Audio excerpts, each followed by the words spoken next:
రుణమాఫీ ఎట్లుందంటే పంచపాండవులు మంచం కొల్ల కథలు ఎక్కున్నది.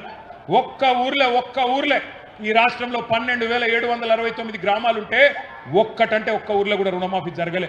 నేను అడిగిన అసెంబ్లీలో రేవంత్ రెడ్డిని, మళ్ళీ అలా వరంగల్ గడ్డ మీదకి వెళ్ళి అడుగుతున్నా, రేవంత్ రెడ్డి నీకు దమ్ముంటే నువ్వు చెప్పే మాటల్లో వీసమెత్తు నిజముంటే ఏ ఊరికి పోదామో నువ్వు రా.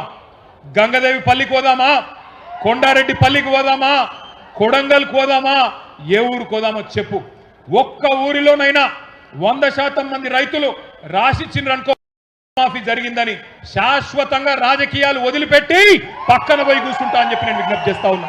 దమ్ముంటే రా, సవాల్ స్వీకరించు. రేవంత్ రెడ్డి వస్తాడా, తుమ్మల నాగేశ్వరరావు గారు వస్తారా, ఎవరు వస్తారో రండి. రుణమాఫీ జరగని మాట వాస్తవమా కాదా? చారాన మాత్రమే జరిగింది, వాస్తవమా కాదా? మరి రాహుల్ గాంధీ చెప్పిన డిక్లరేషన్ ఎక్కడ పోయింది అని నేను అడుగుతున్నా. ఇప్పుడేమో బండా ప్రకాశ్ అన్న చెప్తున్నాడు, ఈ కాంగ్రెస్ వాళ్ళు అక్కడెక్కడో మధ్యప్రదేశ్లో మీటింగ్ పెట్టిండ్రట.